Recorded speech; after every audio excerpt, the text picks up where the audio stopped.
Okay, Ngozi, I'm going to give you the post rights now so you can share your screen. All right, waiting.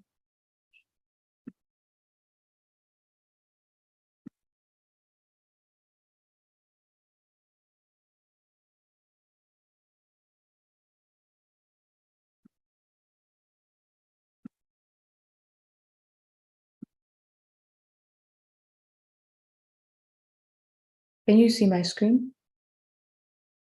Yes, we can. Okay, so let me try to put it like this. Yeah, so I think everyone can see my screen. So I just want to thank the people that joined and everyone that is here, and to let you know that this is a call in the right direction for everyone that is attending. This is like a right decision that you're taking. You know, when you talk about scholarship, a lot of young people want to win the scholarship, and you know, the fun of receiving the email saying, "Oh, congratulations! After going through your blah blah blah, we are happy to announce." But I've noticed that in this scholarship journey, it's just quite a few that are interested in, you know, walking the talk. So I just want to thank everyone that is here. And thank you, Stella, and your team for all you're doing, organizing this, trying to give back and trying to provide this kind of platform and opportunity for those who want to also become a scholar. And thank you guys for all you're doing. And from what I've seen on the WhatsApp group, I believe that the one of yesterday was good. And thank you, Stella, and I think Darlington is here. Thank you, Michael, guest speaker awards, Darlington. So I'll just step right to it. So my focus is going to be on how to enhance your profile to make you be very competitive. And I'll be focusing on how to leverage on conferences and internship. I'm going to also talk about how to write an academic CV, then just wrapping it up with what do you expect when you get invited for an interview, what should you do, and then finally the last part, visa application. So yeah, I hope everyone would find what I've prepared to be quite important. So we talk about conferences. Like I said, landing a fully funded opportunities like scholarship is a combination of many parts. A lot of time people only focus on your CGPA, your grade, but like getting a high CGPA is just one part of the puzzle. There are lots of things that would make you to become very competitive. Like that has to do with a lot of things. And one of those things are conferences and internship. They also help to, you know, boost your profile and boost your application. So it's quite important. It's not only about the CGPA, there are other parts of it. So we have both local and international conferences. Why do you need to attend conferences? We are living in a global world, and we now say that the world is a global village. Because of the internet, you have access to, you know, what is happening. I can be in Nigeria, I can understand what is happening in Canada, I can understand what is happening in Europe, in Asia. So with internet, we can actually get information, and then conferences are held all the time. And these conferences try to identify global challenges and kind of, you know, develop plan on how to address it, right? So if you've not been taking conferences serious, maybe you should, because depending on your field of study, it's kind of help you to understand like what is the issue right now, what are the issues right now in these areas, and that would also That also helps you to kind of frame your SOP. When you're writing your SOP, you know the relevant issue in your field, and you'll be able to, identify the gap. And from there, you can create an SOP saying that because of this gap, that is why you want to, do this program, blah, blah, blah. But some of us, we do not think conferences are very important, but I would say they are important. It can be local conferences, it can be international conferences. And good thing now is that conferences, you can even attend virtually.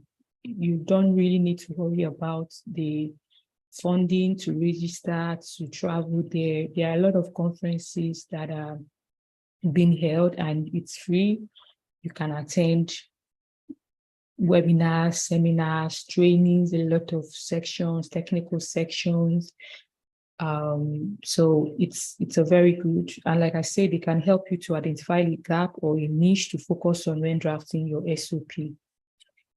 So conferences helps you to know how up to date you are with the current happening in your field of studies, right? Because this brings conferences helps you to know, okay, this is what is happening. These are the interventions or the solutions that have been created, and this is what is lacking. So let's say you are in forestry or agriculture. There are a lot of talks on sustainability, on agroecology, sustainable forest management, vertical farming, and all that, right? So if you're not conversant with this, you might still be talking of things that have already been solved in your SOP, while a lot of input or a lot of progress has been made. So you find yourself writing an SOP that is not relevant with the situation. And when your reviewers see this, they will feel like, oh, this person is not up to date. So that's one thing that conferences helps you to deal with. Like I said here, there are various conferences. Some can be webinars, training, seminars, and can be in person. There are even some conferences that are even fully funded. You can participate in if you are a member of the organizations. I know in the UN, there are a lot of UN agencies. We have the FAO, we have the UNFCCC that is focusing on climate change, and all of these UN agencies. You have the UNDP, you have a lot of UN agencies. They always have the youth sector, like where young people can participate, because we are all about inclusion and involving young people. Okay, and like for example, myself, I belong to Yongo. It's a youth constituency of the UNFCCC, that's the United Nations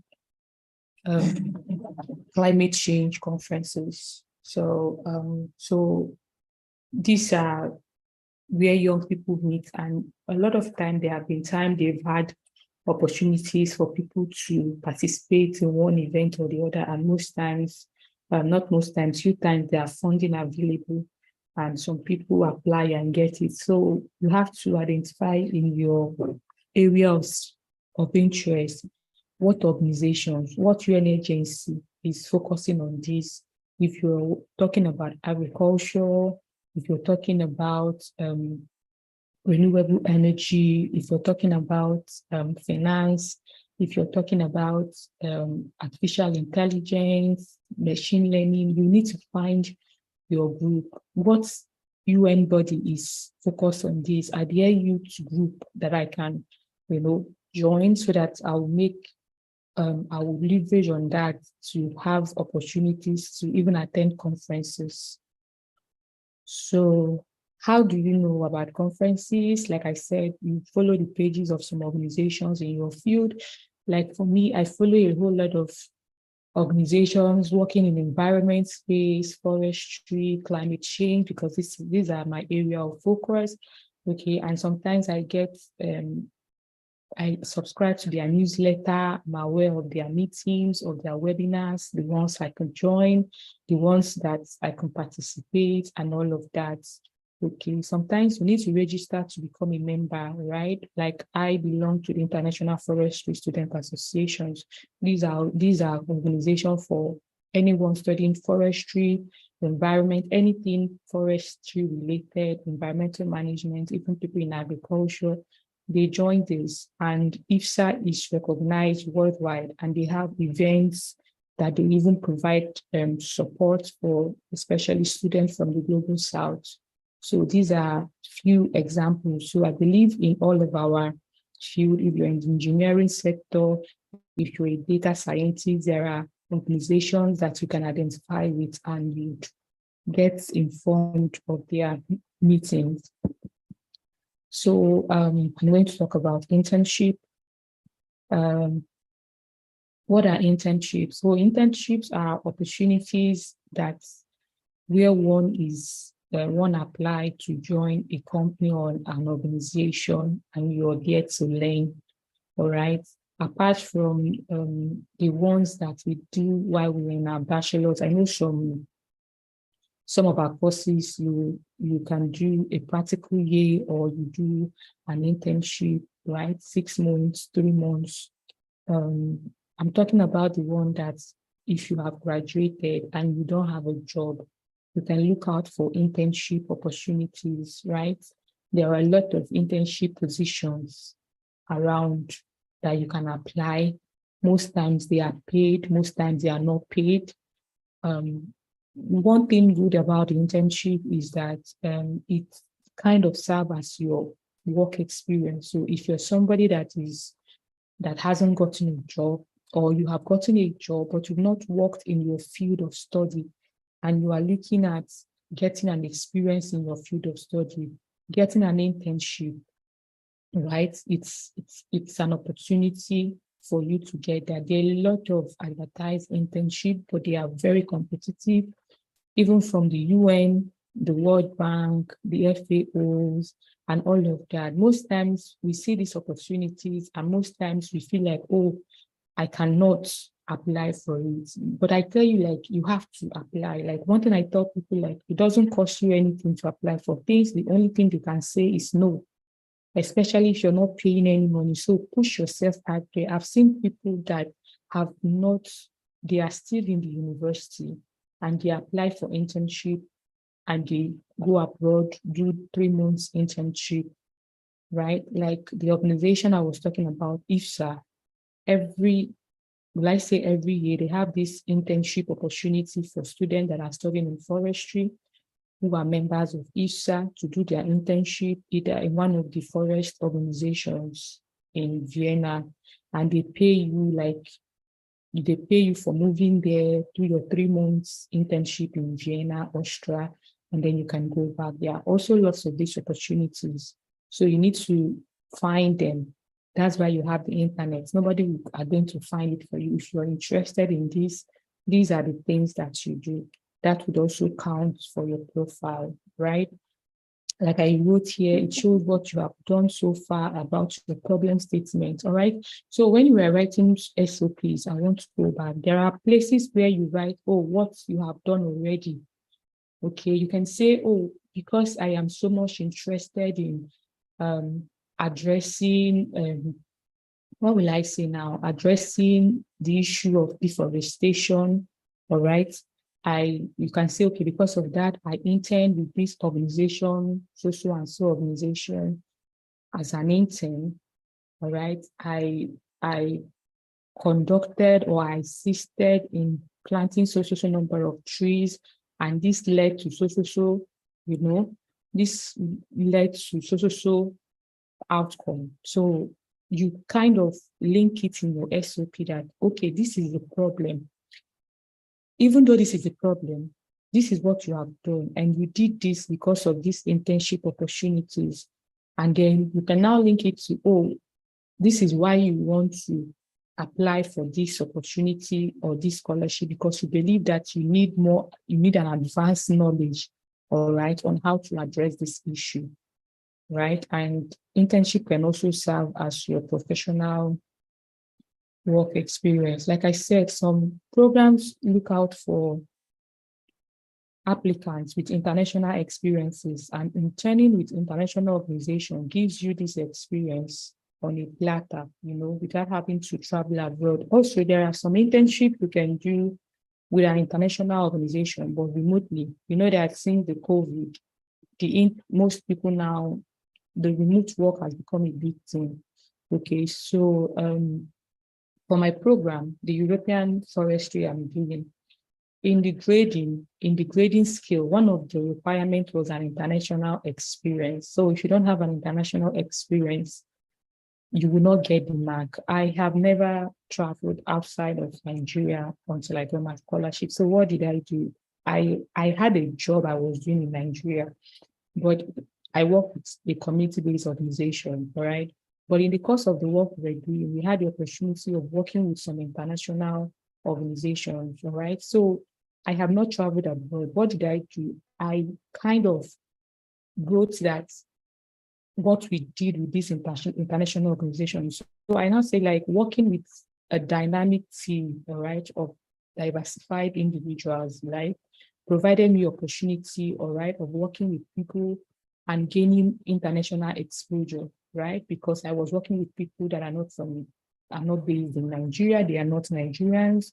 Some are in the UK, some are in the Netherlands, and we have a meeting where we talk about things we need to do. So this practically was what I used in my application. So even though I've not traveled abroad, I've not done internship abroad, I was able to write this because I worked, right, on a project with an international organization. So some of the programs you might be applying might need you to show some, right, that you've had a global or international experience. It's not only when you've traveled that you can get international experience. You can be in Nigeria and the work you have done, whether you are volunteering with an organization that is not only based in Nigeria or you are doing an internship, that also counts for that. Okay, so like I said, many internship positions advertise on the organization's social media pages. So you need to find what organization, what is your area of focus, then follow those organizations, and then you get updates when they have this advertised position. And also being a member of a scholar group like the student safe space you are, there are times they will share such opportunities and you take advantage of that and apply. All right, so that's that. Then I'm going to move to academic CV. So I don't know if I think the question will be at the last time. So I need to go through this so that, yeah, so a lot of time, like we see, an academic CV is a very important document in your scholarship.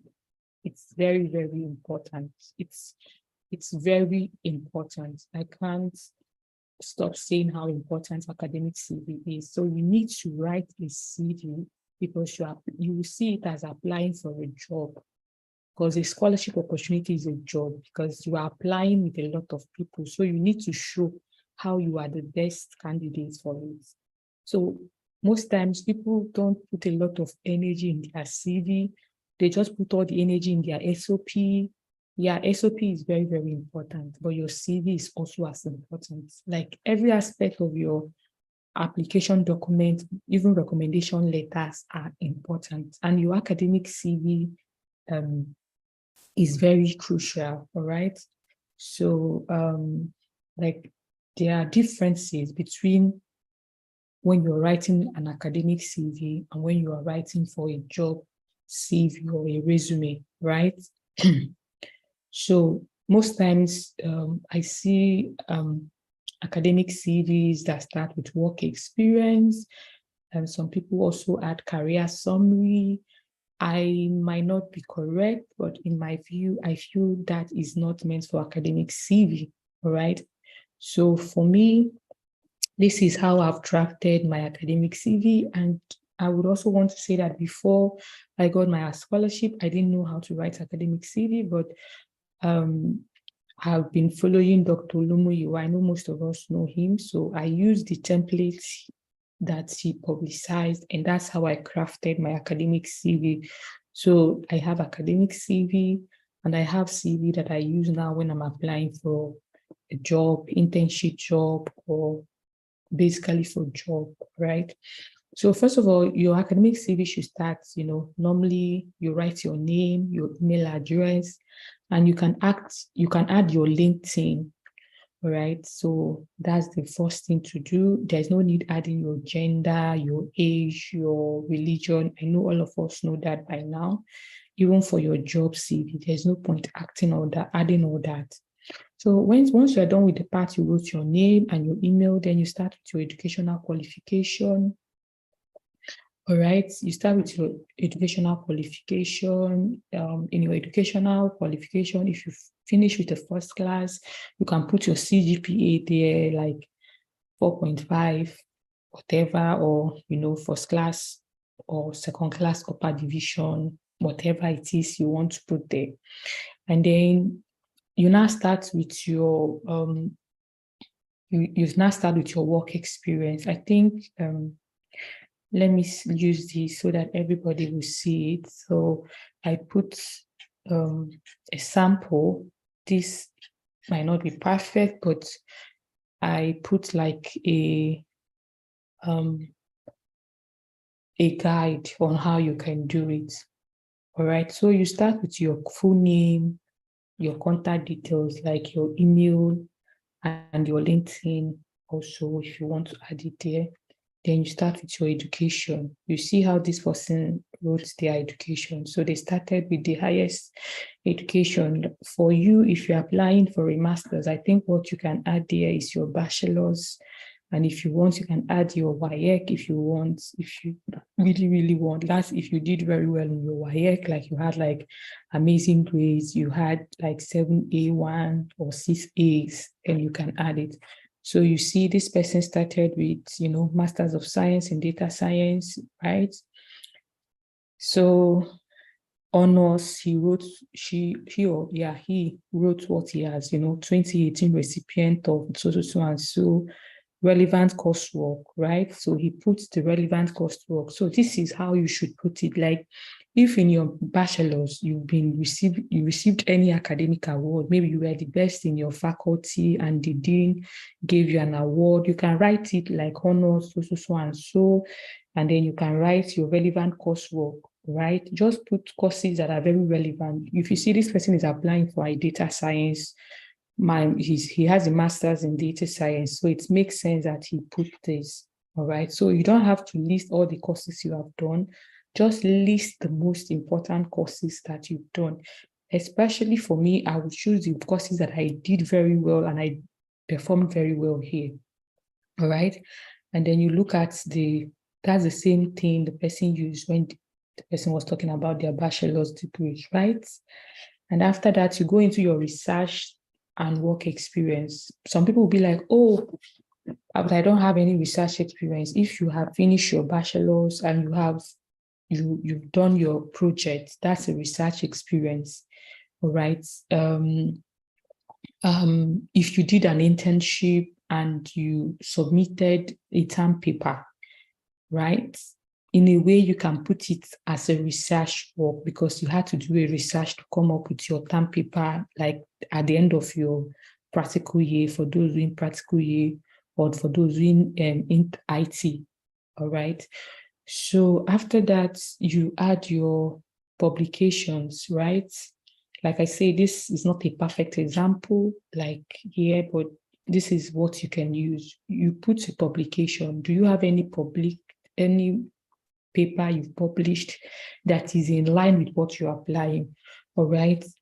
I can't be applying for a job, for a master's degree in forestry, and I did something that is out of forestry and I'll come and put it there. No, whatever you're putting there should be relevant to what you are doing.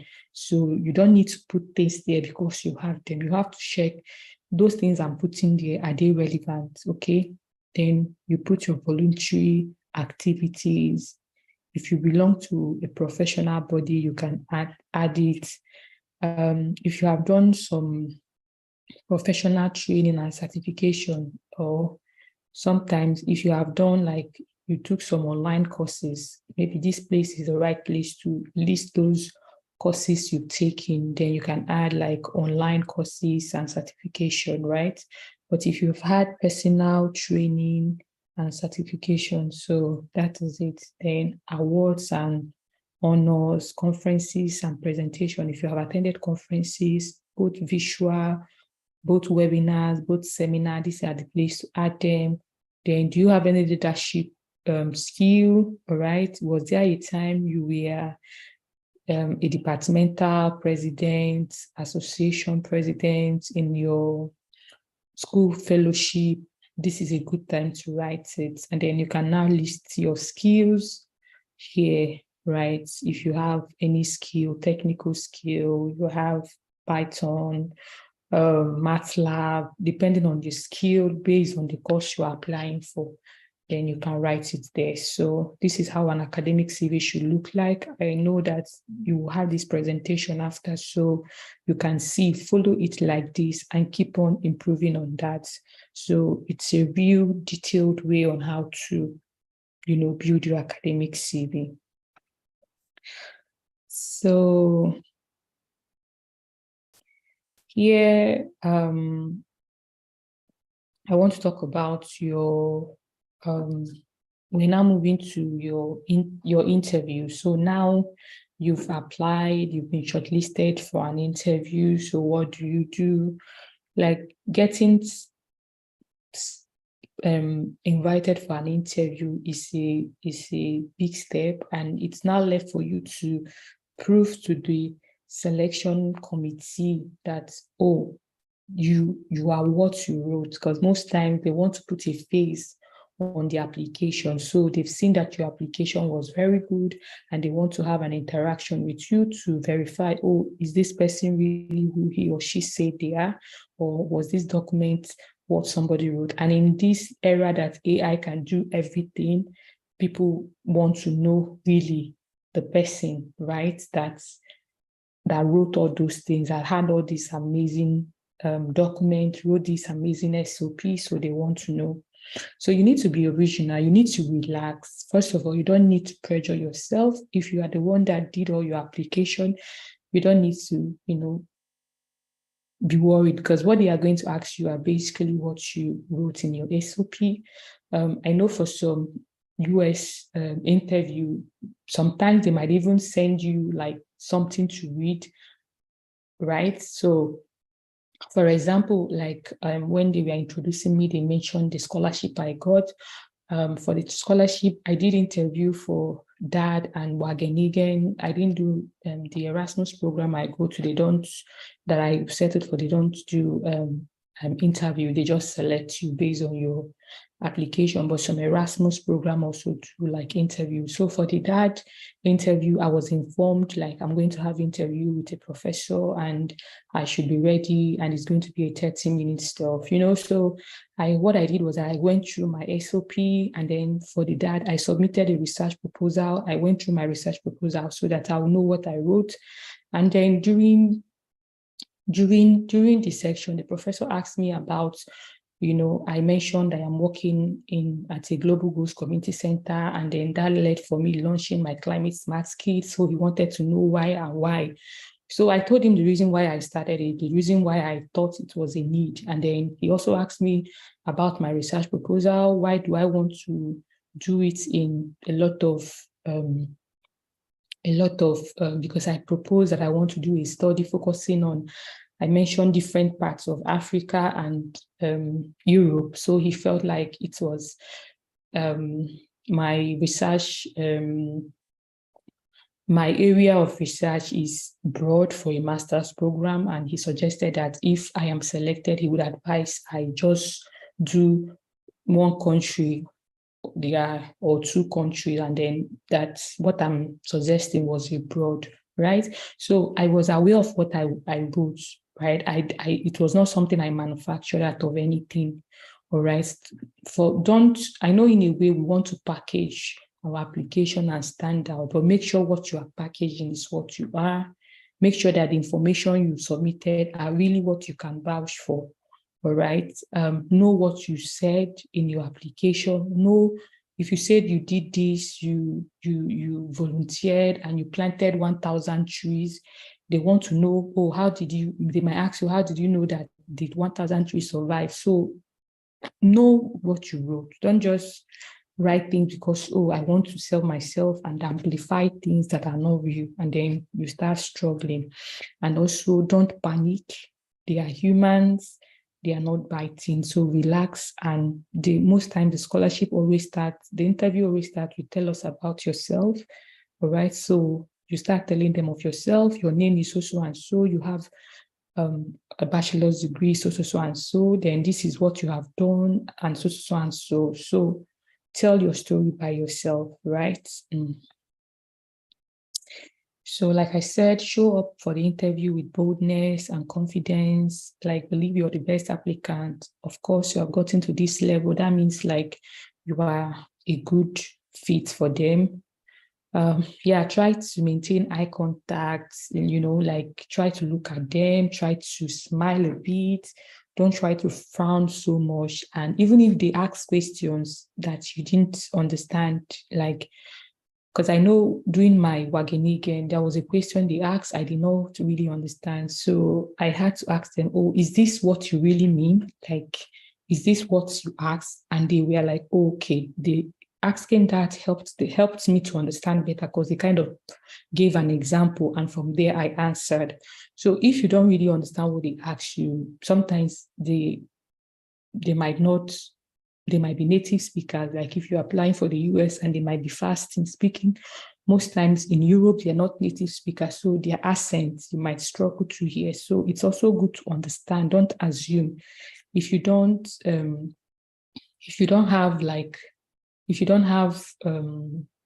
understand what they are saying, try to ask in a polite way, do you mean this?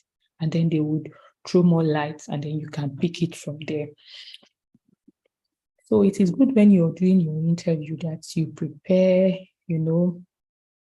try not to have a lot of, sometimes people join Zoom meeting and they put a lot of distracting background and you don't do that because you are confusing your interviewers. Then try to stay in a quiet environment so there will not be noise, and always have a question for the interviewers, right? It's good to always have a question. Like you must have a question. Like during my time in Wageningen, the last question I asked them was like, what support do they provide for international students that are moving out from their home into a new country? Do they provide any kind of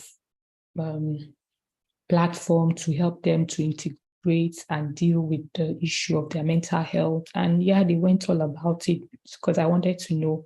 There's another one that I also asked them about what do they like, because the scholarship I got was African scholarship program. So it was dedicated for African students. So I asked them, like, since they've been doing it, have they found, like, has it helped them to achieve their mission, right?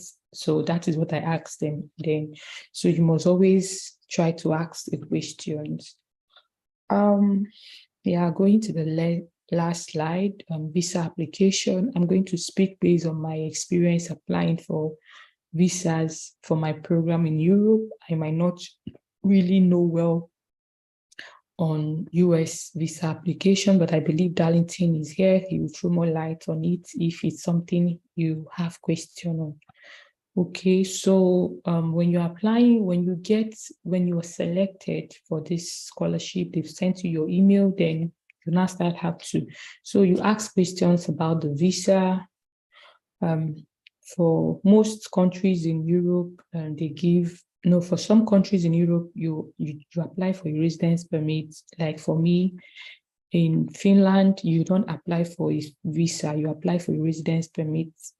They have the residence permit for students. So you need to be sure, do your country you're going to, do they require a visa or do they require a residence permit? Because in Finland, they give visa, but they don't give visa to students. For students, if you're coming for study, you apply for a residence permit. So you need to be sure what do you need to apply for, all right? Then you'll be sure of the type of visa you should apply for. You are going for a study, right? You can't be going for a study and be applying for tourist or work visa. So find out what kind of visa do you need as a student. And every country has their website. So spend time on their website to get all the information that you need, right? What do they require you to do? Do they require you to bring your documents as hard copy? Do they require you to attach it online? So go to their website. First of all, go through their website and see the requirements, and then you can now reach out to people you know. Maybe you know scholars that have traveled to that country, then you can ask. But first of all, go to their website, because if you depend on scholars, maybe when they were applying, this was what was needed. But, countries always review their visa application requirements. So it's always good to get the updated information, all right? And then get all your documents ready and make sure they are genuine and authentic. If they require you to go to get authorization or to get verified at the Ministry of Education, Ministry of Foreign Affairs, make sure you do all that so that when you appear at your visa center, you are not confused. I think I'll stop sharing my screen, and this is where I stop for now. And if you have questions, I'm happy to take it. So thank you everyone for listening.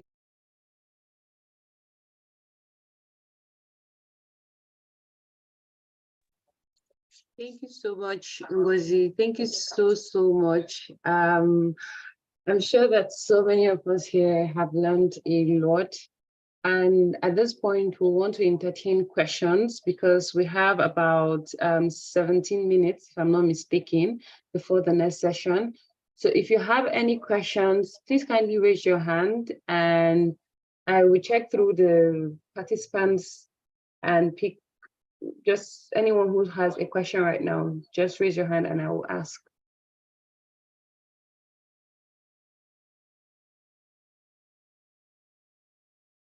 Also to mention, our MC had to drop out because they had power issues. So I will handle the rest of the evening.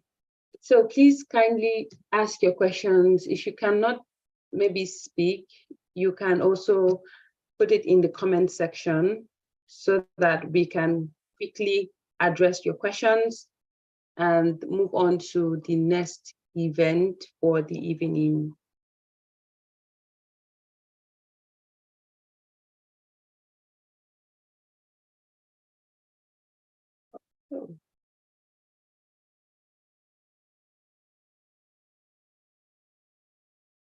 Okay, I don't see any questions. So in the absence of any questions, and in case you have the questions come up later on, we will address it, but you have to leave it in the comment section. We'll just be reading it out later on, just so that we don't have, okay, there's one question here. What opportunities can a graduate of biology education look out for? Sorry, is this a question you would like to answer? I'll try to do that, but I would always say, like, it depends on you. Like, what do you want to pursue? Do you want to focus on biology education or like biology as a course? So it depends on the person. Like, you can, especially in the US, you can you can draft into anything. Like, depends on you. It depends on you. I have a friend that did biology education and she got an Erasmus program in development education. So it depends on you. I also have someone, a colleague that we finished the same year from Michael Obara University and did forestry. She just got admission to the US to do public health. So it depends on what you want to do, like what do you want to do? So I can't define that for you. So you have to be the one to know what career path do you want to take, and then you can pursue it. That's all I can say. Yeah, thank you. Thank you so much. Thank you so much, Mrs. Ngozi Edum. We are very grateful. I want everyone in the comment section to kindly say a big thank you to our scholar. You can see she has so much information about, internships, which is like really a big plus for applications or for you as an applicant. So if you are not too busy, can you give a vote of thanks, say thank you in the comment section to our scholar before we welcome the next scholar who will be taking us on the next activity. Thank you, thank you, thank you. You can see all the thank yous in the comment section. Thank you so much for sharing with us this evening. Thank you. So without further ado, I'm going to read out, or at least try to mimic what gifts the previous MC was doing. So I'm going to try to read out the portfolio of our next speaker. You already know that, but as a way of formality, our next speaker is no other person than a very distinguished scholar. She's currently an industrial doctoral researcher at the Université de Sherbrooke, Canada. And she has won several scholarships in the past, some of which include the Bosse Family Jean Morin Scholarship, the STLE Jeannie S. McCoy Scholarship. She was also an awardee for the Erasmus Mundus Joint Master's Degree Scholarship. And she's currently working with a renewable energy company called NKJV. In the past, she studied materials engineering, tribology, renewable energy at the Federal University of Technology, Akure. And she studied tribos for her master's at the University of Leeds, UK, University of Ljubljana, Slovenia, and the University of Luleå, University of Technology, Sweden.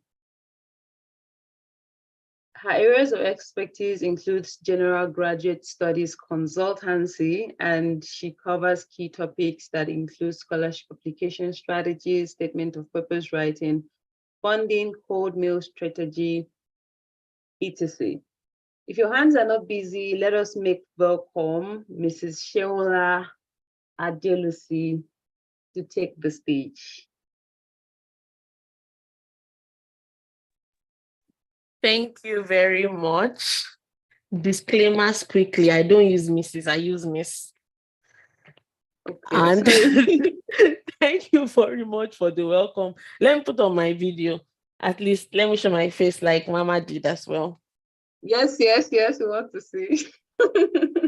Hi, everyone. So first off, I took permission from our hosts, and I told her that I don't want to have my session the same way. I don't want to spend more time answering questions than spending more time, giving my speech. The reason is I found that in a lot of sessions like this, many people, end up spending time talking, and there are so many questions that we don't end up getting answered.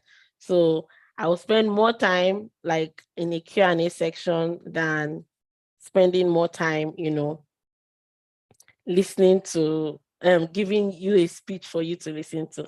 So I hope that's okay with you. So with that, I will just share my slide. Yeah, I created a slide, Stella. Okay. I'm just going to share my slide now. Ngozi, I don't know if you can give me back hosting rights so that I can share that with Seunnla. All right, let me do that now. Okay, thank you. Okay.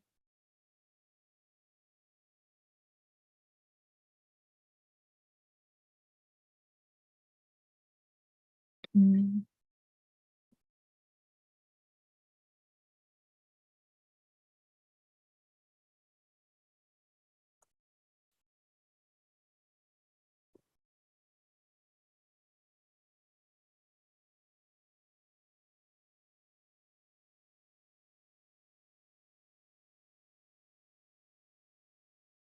Just click on my this thing, the picture, my own picture, the 3 dots, and you see where it says Yeah, make me host. I'm trying to find you. Sorry.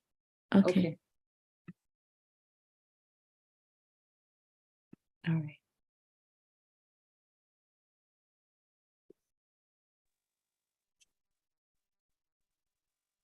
Yeah, done.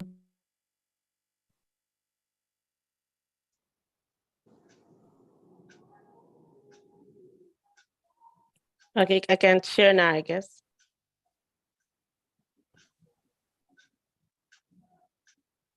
Okay, Seunnla, you host now?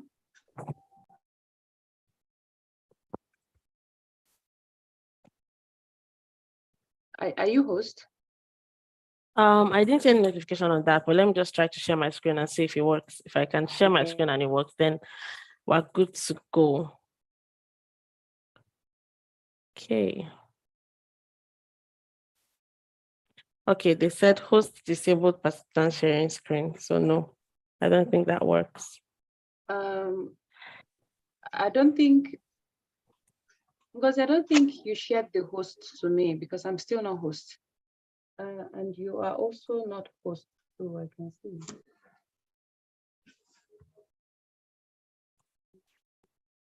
Yeah, from my end, you are host. I don't know what's happening. Okay, I see the problem.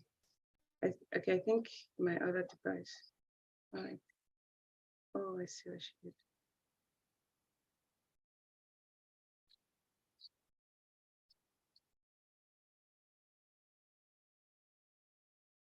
Okay, resolved. Seunnla, you can go.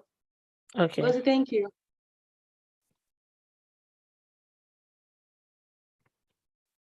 Mhm. Okay. All right.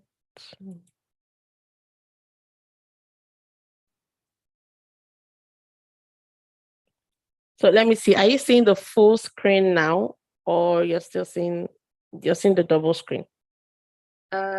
We can see the screen, but like the presentation screen. So you're seeing it based on presentation mode, not like just the Yes. slide. Okay. I have this problem happens when I use Teams. So Okay. because I'm using a 2 screen. Yeah, Okay. that's why. Yeah, change it now. Are you seeing this? You're seeing it regular mode now, she? Yes, now it's okay. Okay, yeah. Hi everyone. Let me start officially. My name is Oluwaseunnla Adelusi, but you can just call me Shimla, and I put that in quotes so it's easy. And I'm really glad to be here. Thank you so much, Stella, for inviting me. I hope I'll be able to share stuff that will be useful to you guys. So let's go. Firstly, I will just be giving a brief introduction of myself, and I'll pretty much be telling you how I got to where I am, so that may help. So I graduated from Federal University of Technology, Akure in 2000. I finished 2017, and then I went to serve. Now, close to the time I was finishing, I didn't really know so much about scholarship applications. I won't lie. I got to hear about some of these things, but not so much anyway. And by the time I was done, I started applying. I thought I started applying, but what I was doing was wanting to apply, not studying enough about applications, applying to like one and maybe not even finishing the application. For my youth service, I served at Innocent Vehicles, and this is like engineering. So I particularly insisted on going there because I wanted to get engineering experience. And after that, I started a business. This was in Navy still. I started a small food business. I got a grant from Tony Lumelu Foundation. So I started a business. And a year into my business was when I now traveled for my program. Now, 2019, 2020, I kind of decided that, okay, I was going to do a whole overhaul on how I was addressing applications. And this pretty much included me saying, I'm creating a new email address specifically for my applications. I'm doing like a revamp, and this new email address is a blessed one. I checked out how my CV was, reworked it, worked on like different things. Anyways, I worked on them and I started applying. And this was the time I also first applied for Erasmus. And at this time, I heard you could apply for 3 programs, but I applied for 2 and I got selected for the 2. Now, one of them was supposed to start in France, the other one was supposed to start in the UK. Because of COVID, they postponed one for a year, whereas the other one didn't postpone it. So I decided that I'm going to follow the other one because I wasn't going to wait for a year because of the first option. I needed to write test of English for the second option that I ended up going for. But because I hadn't written test of English, so I was hoping that I'll get the first one, which I did. But because of COVID, I ended up realizing I needed the second one. Because of COVID also, I couldn't write test of English because centers were closed. So I had to start writing emails back and forth. And then at some point, I kind of found out that one of the universities in the consortium, I think by now you should know about Erasmus anyway, so I'll just continue. I found out that one of the universities in the consortium had a rule concerning English, and WAEC was fine. So I kind of wrote to the program and I CC'd one of the institutions and they were like, oh, she's fine. And then that's how I got in. I'm pretty much like the first person who did not write test of English to get into that program. I'm saying these stories now because they'll matter when I'm going on later on. For my Erasmus experience, I think one of the key things that helped me to get in was motivation. And this is why I mentioned different types of strong points that matters in different scholarships. I didn't have so much, I didn't have a really strong research experience apart from my thesis. So I would say my research experience was possibly not a very huge aspect that I was held on to. Leadership experience wasn't a focus for Erasmus. And like I said, different things applied. Now, coming to Canada, which is where I'll be talking about, I think also my grades mattered. And here now, my research experience for my bachelor's and my research experience in my master's also mattered for me to get in here. When I was finishing my master's, I realized, okay, I didn't have so much work experience in engineering. I had this fear that, what if I finish my PhD and then I start going to the job market like someone who just finished their master's or bachelor's, and I realized like some people are talking about how they have to remove their PhD from their CVs to get a job because it wasn't easy and all that. I didn't want that for myself. So because of this, I ensured that, okay, if I was going to start applying, I wanted to apply for industrial PhDs because I wanted something that gave me like the best of both worlds. I wanted to have engineering experience and I wanted to have engineering industrial experience, and I also wanted to have research experience. And so based on these things, I figured out that an industrial PhD would be nicer. Stella mentioned this when she was giving like information on my profile. But one thing I want you to understand is how industrial PhDs are not as common. And so because of that, you may not get one. So like I applied for others in addition to the industrial PhDs. And that's pretty much my journey to where I am. Right now, I'm in a French university, and because it's a French university, that's why Stella was struggling with a few words here, like boss famille, Jean Morin, and all those things, because the university here is a French university and it's in collaboration with a company that's here. So let me continue now. I mentioned several things like my professional experience, different things. Which do you think matters most? If I could see like hands, if you can put something in the chat or anything. Which one do you think matters most out of all of this? Your grades, your motivation, your personal experience. Can they unmute? Yes, they can unmute. Okay, cool. So you can unmute if you want to say something or you want just to put it in the chat. Which one do you think matters the most? Is your motivation, your professional experience, how much you've been in leadership, research? Just A few people want to say some words so that it's not be like I'm talking to myself. Yeah, believe me. To me, I think it's motivation actually. Not Okay, considering what you put motivation. on the in our display, but then I think it's motivation. Okay, motivation. I'm seeing some people in the chat, motivation, professional experience, grades, experience in general, motivation. Okay. More people are going for motivation and some people are going for experience. Thanks to the person who also spoke. Also, all right, so let me just continue. Let me tell you what I think. I think that it depends highly on what it is you're applying for. Whether it's grades, motivation, professional experience, leadership experience, whatever, I think it specifically depends on what you're applying for. There are different categories of funding, and I don't know if there's a place online that they've classified it. I created my classification myself because I was trying to develop my strategy, and this is what helped me to do it.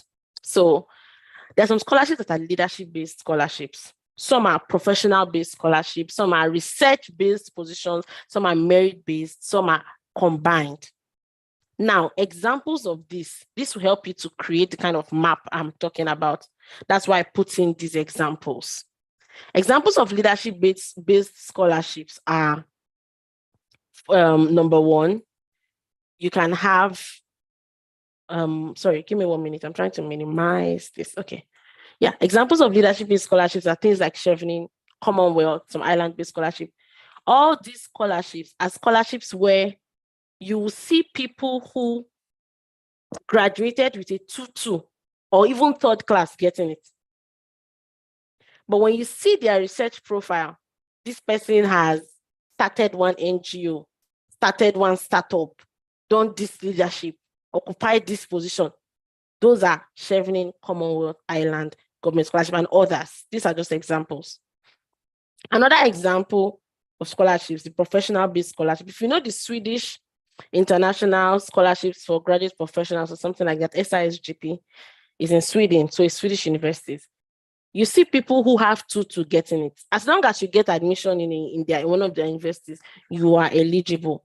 So I know people who have 2-2 grades, but they get this professional-based scholarship because what they care about is to see your professional experience. That's really their strong point.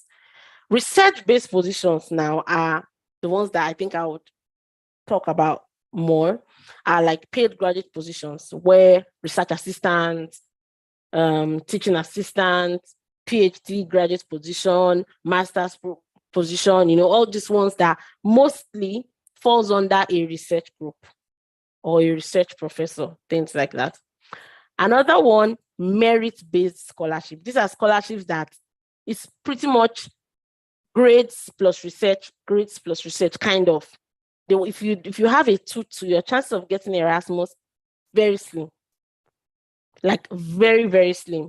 They'll mostly pick people who have first class, pick people who have very high 2-1. Those are the kind of, that's Erasmus for you. Another one, combined criteria scholarships. These are scholarships that they want multiple of these things and they want them in high regard. For example, MasterCard, they want somebody who was first class, top of their class. Their head is burning fire of book. Whereas they also want people who they were in leadership. They led their department on this one. They had this startup. They did this one. They volunteered here. And I'm like, we can't all have this. But anyways, there are some scholarships like that. Another example of those kind of scholarships is the Gates Cambridge Scholarship. Those are scholarships that they want to see that you've done great things in different areas. Now, what matters most now depends on the type of scholarship. So if you were to be applying for Chevening, let me tell you what would matter most. This leadership experience that I almost made to almost be like 20% here, that's what would matter the most in a Chevening application. Chevening application is UK universities. You can get into UK universities if you finish with 2-2. Some people will get it safe if they finish with a third class, which means grades may not be the most important factor in that kind of stuff. By the time you go down to scholarships like Erasmus, grades may be like 50, 60%. Motivation will now be the other most important thing. Whereas for Chevening, the most important things are leadership experience, motivation. For research-based scholarship, one of the most important things is your research experience. Grades too would matter, but research experience also is like a very strong point. So these are like, I just put this out and I put this question so that you can understand that there is, for now, like there's no specific one. It highly depends on what you are applying for. And this is why it's important to figure out your strong points and in developing your strategy. Now, I put out this here that if you have Canada as your focus, what are the things you need to look out for? Erasmus scholarships are not in Canada.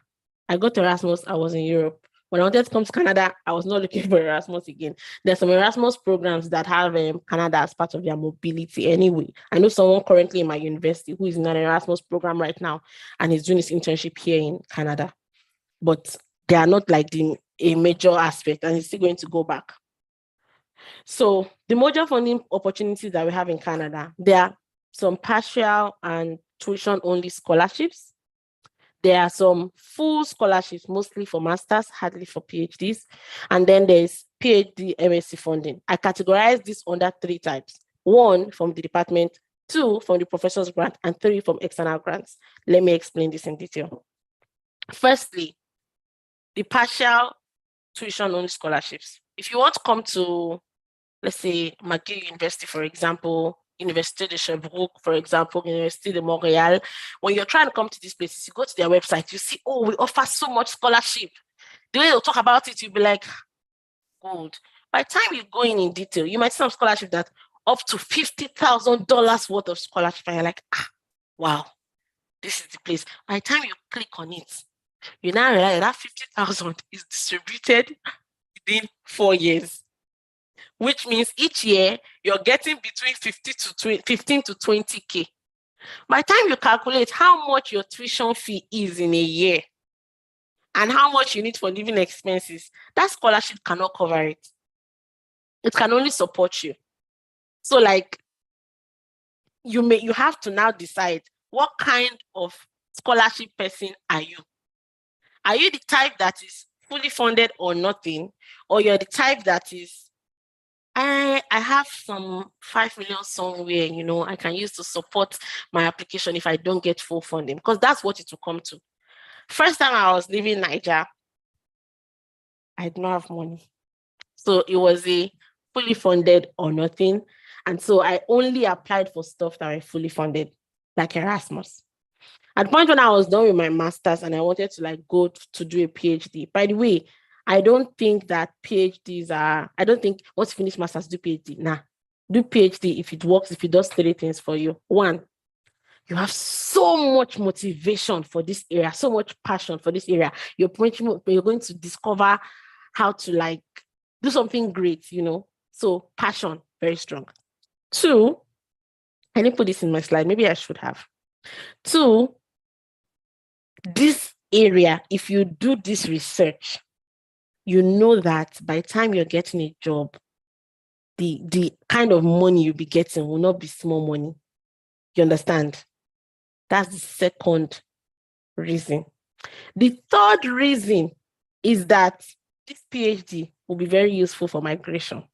3 reasons, I think, that should determine whether you should do a PhD.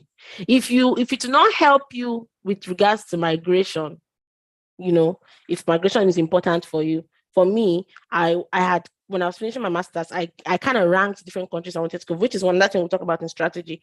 I ranked different countries I wanted to go to. And when I ranked these countries, Canada was number 1. And I asked myself, how can I get to Canada? I can apply for jobs. I can do express entry. I can do PhD.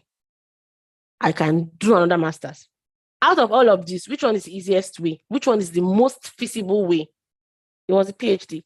And I found a PhD that was a really good research area. I didn't talk about what I did, but what I'm doing for my PhD is I'm working with a company that converts non-recyclable waste. Like after you have done your recycling, the remaining stuff that ends up in landfills, we take it and we find a way to convert it into biofuels. And they're already doing it. So I'm just working to improve your technology. So it was really interesting. So I had motivation and I had migration. About whether it would give me plenty money, I'm not sure. But I had the first two, and that first two was enough for me to pursue it. So like I said, when you're looking at funding opportunities, there would be more funding opportunities for PhDs than for masters. So I gave this three reasons of your choice so that I will get to this point, which is there may be more opportunities for PhDs. If you don't want to do a PhD, it doesn't mean you can't start it. It's nothing is a do or die affair. If you start a PhD and then you realize along the way you don't want to complete it, don't complete it. It's like a job. Nobody should stress your life on top of it. I love my PhD now. If I don't love it tomorrow, goodbye, my lover. Anyways, that's just like my simple story about it. But don't allow your fear for PhD make you limit yourself to applying for only master's positions. If there are positions and they are mostly for PhDs, be open to starting a PhD. If you stop halfway, you may end up getting a master's degree and you'll not lose so much, especially if you're coming to Canada and you'll be eligible for PR. Now, full scholarships, very rare. For example, McBain Scholarship at McGill University. The McBain Scholarship is one of those scholarships that falls under combined criteria. They want somebody who has great grades and they want somebody who has leadership experience. Not many universities have these types of scholarships. One thing that you have to realize is that Canada, compared to several, I've put the name of the scholarship on the group chat, Canada, compared to many places, doesn't give a lot of money for scholarships. I'll be honest with you. They don't give a lot of money compared to like Erasmus, that will be giving you 3K every year for transportation. Canada does not give you that. They don't pay as much. Now, PhD funding. Here, there are some places that have guaranteed funding from the department. For example, at the University of Saskatchewan, if you wanted to apply for a program in agricultural economics, for example, they have a system in their department where every graduate student is guaranteed a minimum funding for 4 years or for 5 years. So even if that supervisor that you want to work with doesn't have funding, with the supervisor, you can apply for the funding that comes from the department. Let me see how much time I have taken. I don't want to take too much time chattering. So with the supervisor, you can get one of the guaranteed funding from that department. What this means is this: even if you have secured a supervisor, it may not mean scholarship, because it means you still need to apply for it from the department. And if the department has, let's say for this year, they have $100,000 and they are giving guaranteed funding of $20,000, it means they can only pick 5 students. Different professors in that department may have picked different students who will apply. The best out of the 5 will be the ones that will be picked. So your chances are still slim. But when it goes to professor's grants, the person who is in charge is the professor. Like with me now, my research was with a company and with like a professor in the university who is in partnership with a professor with a doctor at the company. And they kind of came together and they got a grant. So with the people who are giving me the money are my supervisors directly, which means once they pick me, I know I'm in. As for the university admission process, it's like due process only. I will get in. That's professor's grant. The third one, external grants. In this case, you apply, you get a supervisor that wants you, you apply for admission, you now have to apply for external grants from external bodies. This one is like the worst case entirely when it comes to looking for stuff in Canada. Now, let me I'm almost getting to the practical side. Now, I'm going to go through a few quick things that we should know when it comes to Canada, which is like the application timeline for Canadian schools and the hunt, searching for your funding. What's your strategy, cold emailing, some kind of tools you can use. Now, firstly, for application timeline, there are 3 major ones, but some of them have others, which is fall, winter, spring. Many people here in the summer, they go for holidays. So if you are applying, these are pretty much the periods that they resume. However, I want you to note that for you who is applying for master's research and for you who is applying for PhD, whichever, most admissions will always be in the fall. And the application for that time is August to March. So many times it's always better for you to have secured a supervisor in advance so that you can apply for admission. You understand? That's if you're looking for funding based on supervisor, professor, based on PhD funding rules, not scholarships. If you're focused based on scholarships, whether partial or full, understand that most scholarship applications close earlier than the admission. So if the admission, for example, was from August to March, the McBain scholarship, I think it closed in August this year. So people who wanted to do, is it August? I think it closed in August, I'm not sure. Or is it? Yeah, it's closing this August. No, so it's closing this August, yeah. Yeah, it's closing this August. Yet admission it's for admission of September next year, which means the admission that you'll be applying for this scholarship is just opening, kind of. Like the admissions for this scholarship is on now, and the admissions will still be on until next year, whereas the scholarship is closing this month. So if scholarship is your goal, look for the scholarship first before you start applying. Why? In Canada, you pay application fee. You hardly see places that have application waivers. Not so many. You end up paying application fee. An application fee ranges from like $70-something to $100-something. You don't want to waste your money.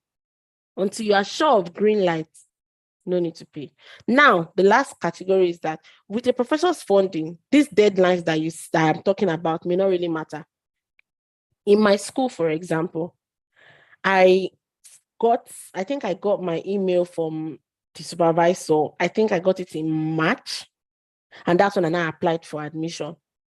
My admission didn't show until, was it April or May? I can't remember. My point is that once a professor is funding you, they have a way of making things work. So they'll tell you, don't worry, just try and apply. I'll talk to them. Remember, I told you that if it's a professor, once the professor is taking, if it's his funding, you are good to go. Some of them may try to fall within a period. So, for example, if they know they can't fall into September, they'll tell you, okay, they'll do it for January. While sometimes you may end up resuming, in fact, in between. So, focus on doing it as early as possible. But don't feel, oh, it's already too late, I can't start. No, still start. Now, coming up with your strategy. If you remember in the beginning, I talked about different types of funding opportunities. But as I talked about different types of funding opportunities in Canada, you remember also that previously I've talked about different strong points that matter to people. So I'm now putting this question to you. What is your strong point? Is your strong point your grade? Did you finish the first class?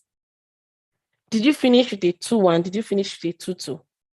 Depending on what you finished with, you'll know what to channel your direction on. If you know that you finished a very high grade and you also have leadership experience, you know that, okay, you can explore things like McBain. If you don't have anything leadership, you've not done anything that shows leadership, you know that there's no point wasting your time with some types of scholarship. Know your strong points.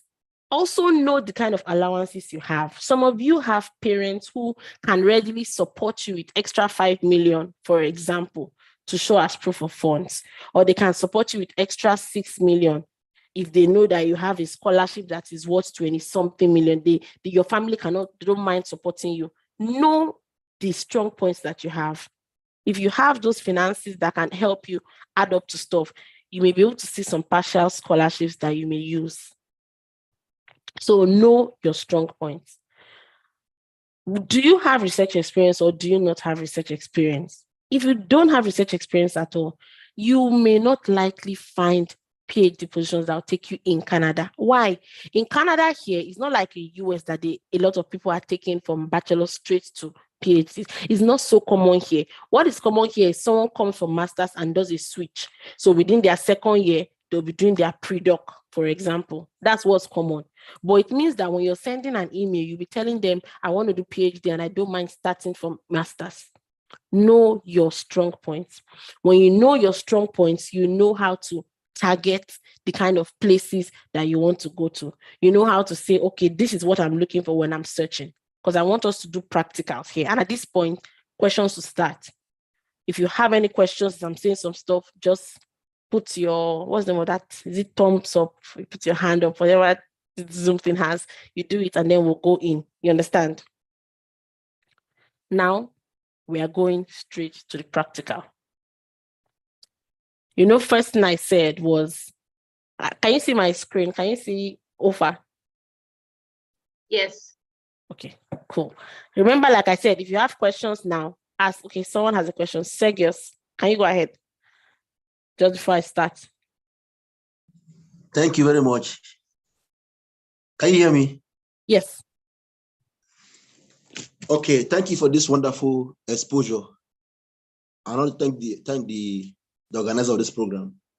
My question concerning what you have spoken about the Canadian school. Actually, could many professors or PI, as they call them, they rarely respond. True. Sometimes it gets so frustrating. So Canada is a wonderful place, but getting in might be difficult because of the pain of application fee. So if you start getting response from PI, what do you suggest? Can someone still go ahead and apply? Because it might be so risky at times. No. That's my own. If there's no response from PI, don't apply. Don't waste your money. Okay. Let me tell you the honest truth. In Canada, right? I don't understand why there's some scholarships that is leadership-based scholarship that is supposed to use to help people that are poor, in quotes. Like the scholarship is to help people from developing countries that don't have money. Yeah, they will tell them to pay application fee first for the can. I'm like, And then some of the scholarships may now be the ones to decide to pay those application fee. Imagine, I'm a scholarship body. I want to give scholarship to a great student. And I said, this great student should apply for admission to your school. The people who the school shortlist, I'll give scholarship. The school almost be making that scholarship body pay application for everybody who wants to apply for their scholarship, which doesn't make sense, you know? So it will now make it back and forth, where if you want to apply, you first contact the scholarship will preview you, then the scholarship will be the one to give you a special waiver based on the fact that they've paid the school. In summary, I'm just saying that they will use your money and they don't mind using your money. So with sending messages to PI, just keep sending. When I was applying, did not respond to me. There was one time that someone responded to me and said, we have received your application. Only selected candidates will be contacted afterwards. When I saw that response, I was happy because I've been receiving no response.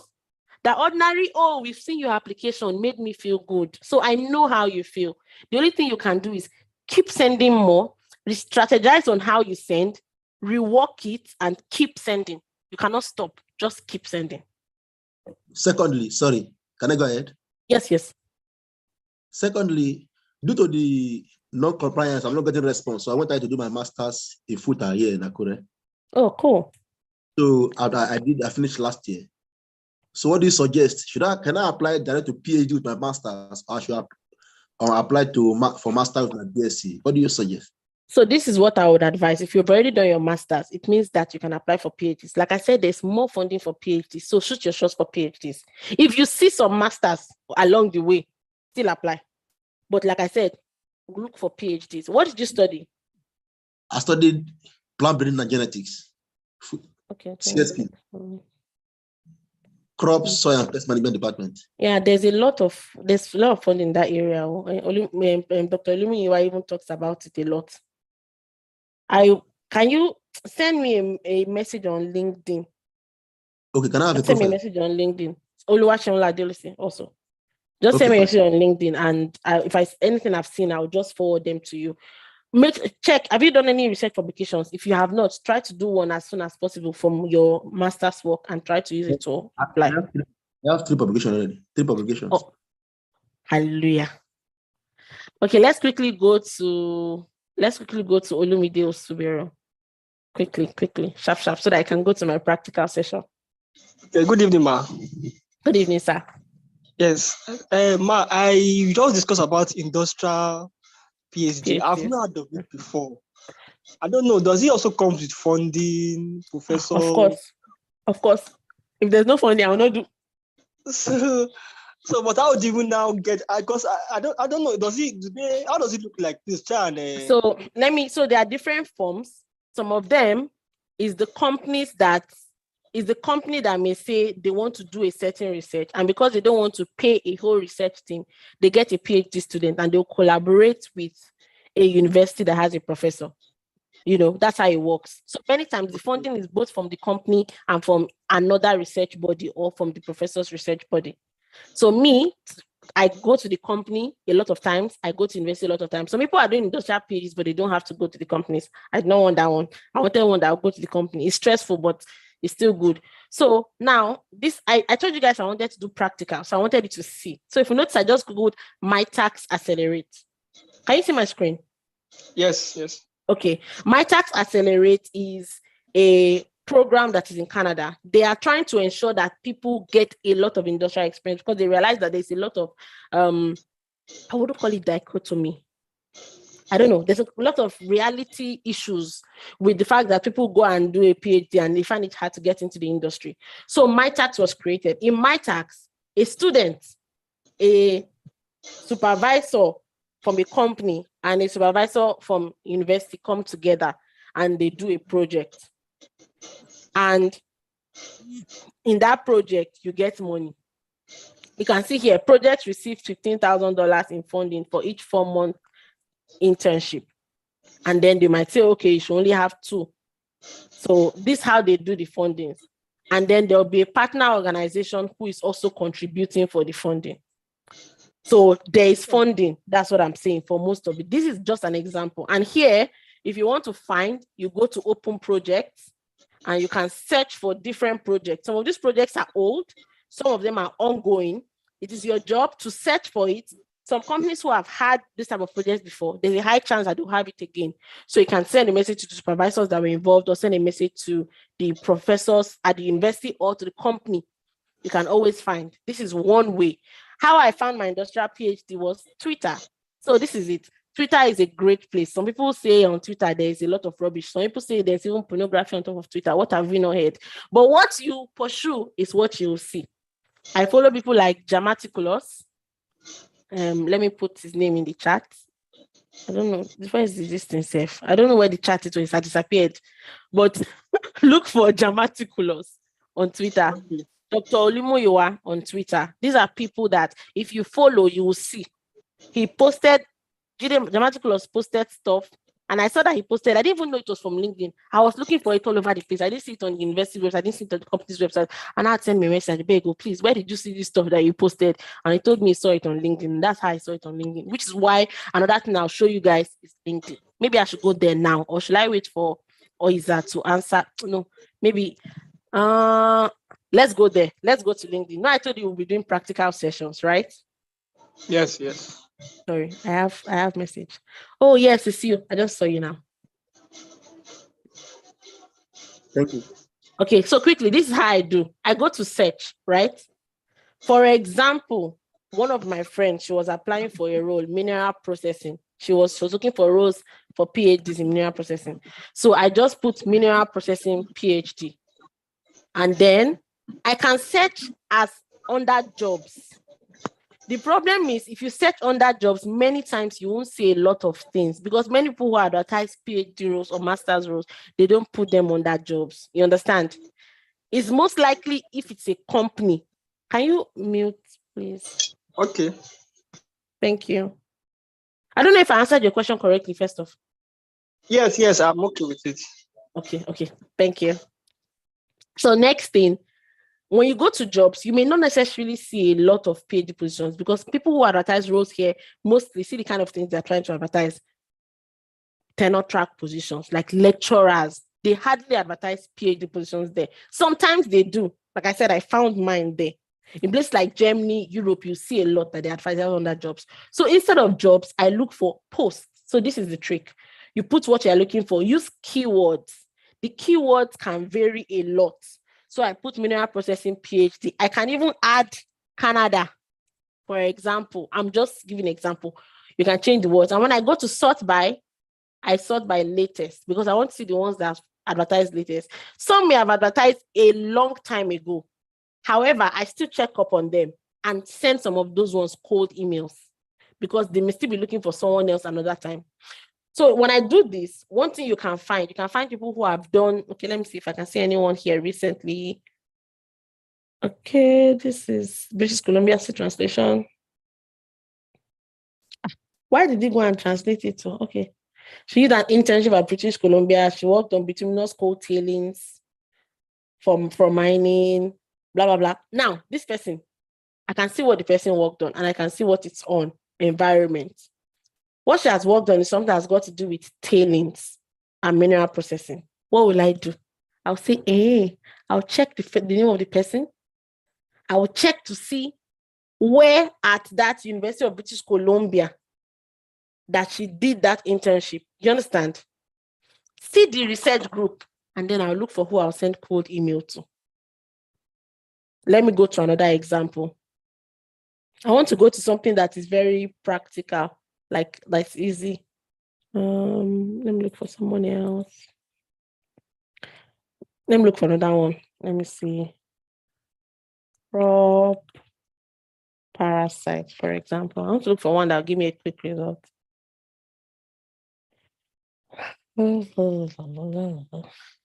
Okay, this keyword that I use, maybe it's not useful. What word can I use? Give me an example, just any example. Okay. I can't believe I spelled Biotechnology. No. Okay, maybe we'll use it afterwards. But okay. Let me see, PhD, Canada. Okay. There's some people who post a lot of rubbish like that too. Things that are not reasonable, they just post it to get traction. Okay, for example, see this person, PhD research assistantship in nano biofertilizers for marine and fish waste, Memorial University, Newfoundland, Canada. This person posted this 2 days ago. It's a role for doctor in boreal ecosystem and agricultural sciences. You can see all the stuff he works on. The start date, winter, research assistantship, the role, 24,000. To apply, this is how you apply. Send an email to so and so. And you can also go to the person's LinkedIn, where the person themselves or the person's post, the shared group, and you can read about the person. I'm just saying, based on this example, you can see how you can search under posts and find some things that you should remove. Sometimes maybe I may remove Canada, for example. I can just put master and to show me things, including things that are not in Canada. But sometimes you have to do that so that you see more stuff. She said I should use biotech. Let me see. You have to use keywords that matter to your research. For example, I'm mechanical engineering or materials engineering, but there are aspects like tribology. There are aspects like additive manufacturing. There are aspects like nanotechnology. There are aspects like materials processing, different aspects. All these things are keywords that you can use to do your search. All these things are keywords that you can use to do your search. You can use scholarship if you want. I don't like to use, what did I spell like this? I don't like to use scholarship because a lot of people advertise a lot of rubbish. And when they advertise a lot of things that they advertise, you will be looking for something reasonable. You now see something that's not. Okay, this is a program, Biotech Association, nothing reasonable. Let me see. You see, these are the advertisements. That's why I don't like to use the word scholarship when I'm searching. Instead, I just use things like funding. So you see this Federal Association of Asian Biotech Associations, whatever. It's not for, they did not put Nigerians there. But some of these groups are places where they advertise. Do you get? Some of these groups, if you check their posts, you see where they advertise some kind of roles. Or you see when somebody talks about the kind of research work that they are doing, etc. And you may see something that applies to you. I don't know if I've covered this well. I think I have. But that's for LinkedIn. If I was to apply for this particular case on this person who is Dr. Lakshman, what I would do is see what he said they should upload. If he said upload CV and it does not say upload cover letter, it means that I'll make sure that my email is detailed enough and has strong points. There's a document from iScholar that I think I've sent to Stella before. That's why I didn't send it again, so that she can send it to. Examples of things that I would do if I was the person who asked a question from Futa, then I'll be like, hi, blah, blah, blah. When I introduce myself, I would say, I have 3 publications on so, and a first class degree in blah, blah, blah. I'll put these things in, maybe say, let's say my first or second line in my email, because those are your strong points. It's pride, yes, but you need to do that so that they see your strong points immediately. My supervisor here says he gets up to 50 emails or more in a day. Think about it. 50 emails from prospective students. If you're getting emails that are based on your work there, and you're also getting 50 from students, minimum, how many can you respond to? So it's only the ones that are sharp that you'll be able to respond to. Let me go to the next place. Some other websites. Scholarshipscafe.com was founded by Dr. Oluwaseunnla. Here you can search for stuff. I like it because you can search by location and put Canada. They not only advertise scholarships, they advertise things like PhD positions. They put when it's finishing, they put when it's, they see this one now, Mobility Technology Research Group. What's that one on? Okay. Economic analysis, behavioral modeling. They want PhD students, they are giving funding. This is a cool one, for example, for people that are in this area. And it's expiring 30th of September. So this is a good website that you can use, Scholarships Cafe.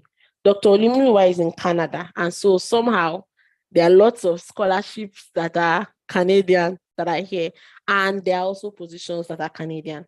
So that's scholarshipscafe.com. Should we do an example or there's no need? Yes, please. Okay, let me use biotech this time around. And let me choose country and choose Canada.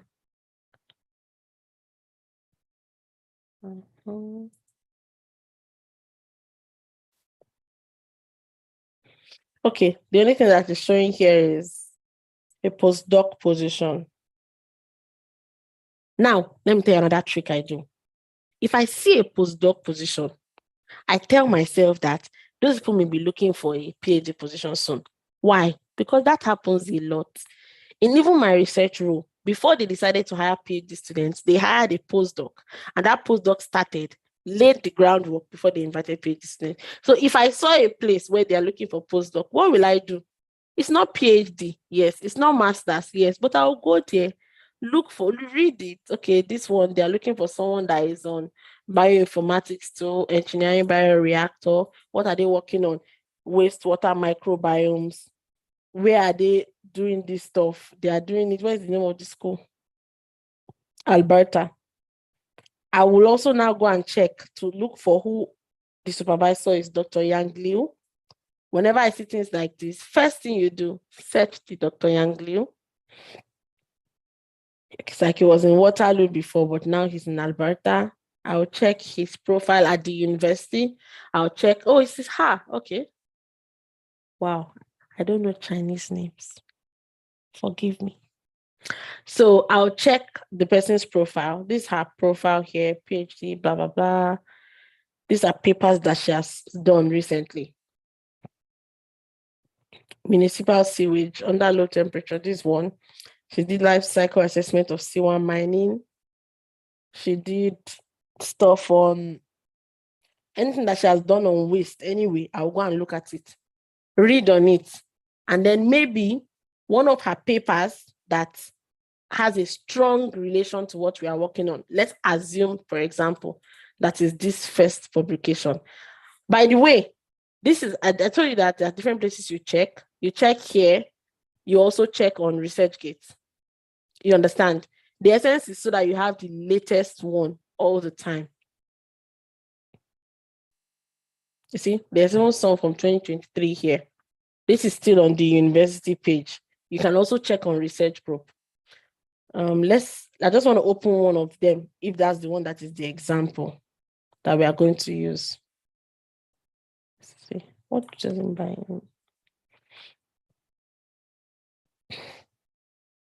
I'm going to it on Science Direct.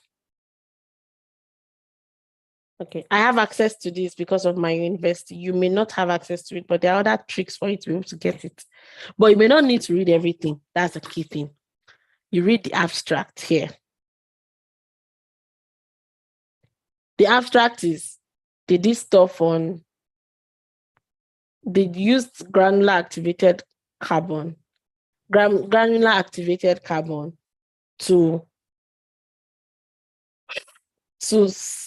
they added that to upflow anaerobic sludge basket. And they did it to shorten enrichment time, blah, blah, blah, blah, blah. I don't know what this means. It doesn't apply to me. But my point is, when I'm writing my email, I will now say, your recent research on applying granular activated carbon in blah, blah, blah, blah, blah for microbial attention and communication really interested me. This is because in my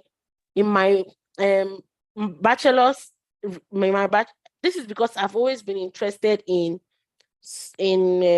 using biotechnology for environmental remediation. For example, in my just concluded master's research, I worked on a technology that applied tribology for remediation of toxic compounds like PCBs in water bodies. Now, the idea is, talk about something that she has done, talk about how it impresses you, and relate it to something you have also done, and then also relate it to something that you have interest in. This is a really strong point that many people miss. When you send an email and you only talk about yourself, it's a problem. Relate, connect. I don't know if what I said makes sense. If it does, maybe, I don't know. Does it make sense? Tell her, does it make sense? Yes. It makes a lot of sense. Okay, somebody was raising their hand just now, and I forgot the person's name, but let me ask Grace or Isa now to speak. Thank you.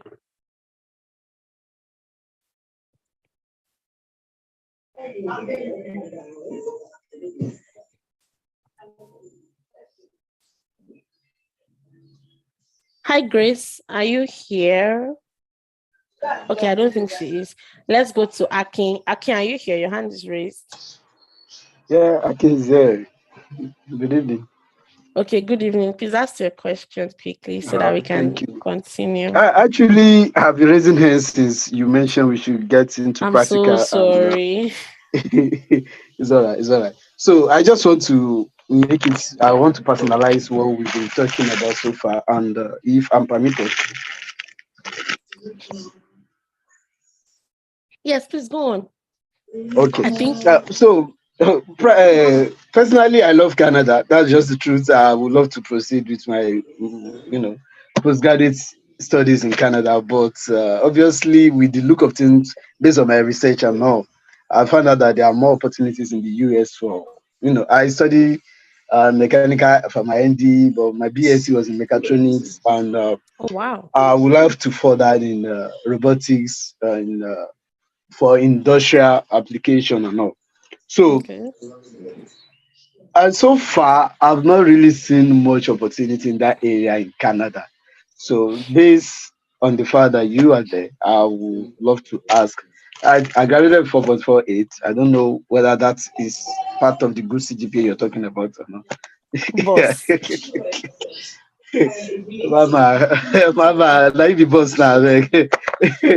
So I would love to know if there are opportunities in that area since you study mechanical as well. I think you're kind of. All right. So let me be honest with you about something. Whether it's even mechatronics, any field, I actually think that the US has more opportunities than Canada when it comes to funding. In fact, they pay more. I think they pay more. I think so. But anyways, if you want to find roles here, these tools that I mentioned are what I use. Like these specific tools that I'm mentioning are what I use to look for roles. I'm really going to go through some of them. I haven't finished yet, but like I just go maybe Robotics Canada and do PhD and search. Sorry, please, can you mute?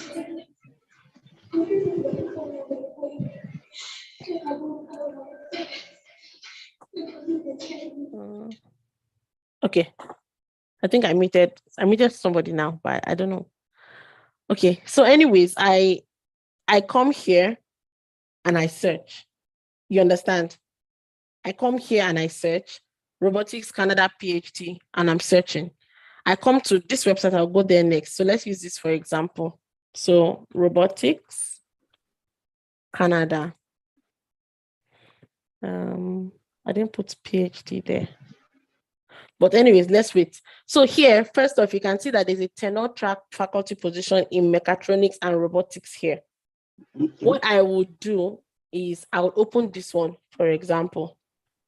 This is a tenure track position, which means it's not for PhD students. But in my head, if they are hiring somebody to come and do assistant professor or associate professor, that professor is going to have students. So whether this hiring is recent or not, and whether or not in that research group, there will be students. You understand? Okay. So I will check, and that university, I will go to that university's faculty and go and look for it. They want somebody in mechanics, okay? Mechanics, mechatronics, and robotics. This is how, so sometimes when you search, you will find an advert immediately, but it's not all the time that you will. It's not all the time that you'll find an advert immediately. And so because of that, you have to go in and check. So I'm going to the program to go and check.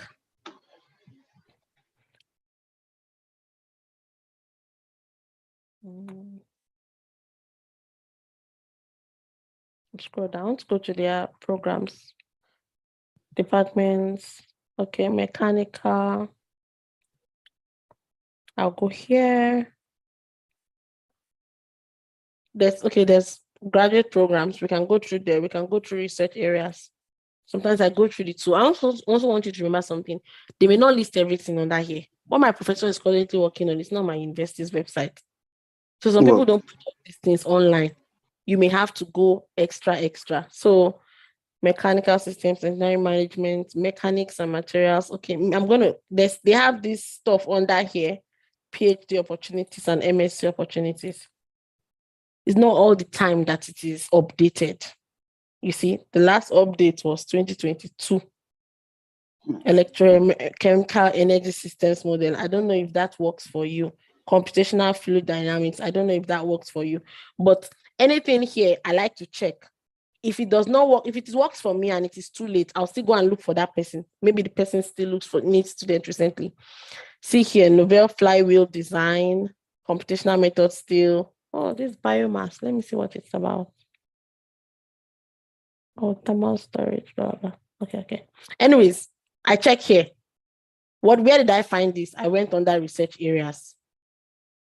Now you can check other subheadings, mechanics and materials. You can view professors. This is how I do it, because I cannot just be going to each individual website to be searching for stuff. How many universities will I go through? So I check the websites, see the professors involved.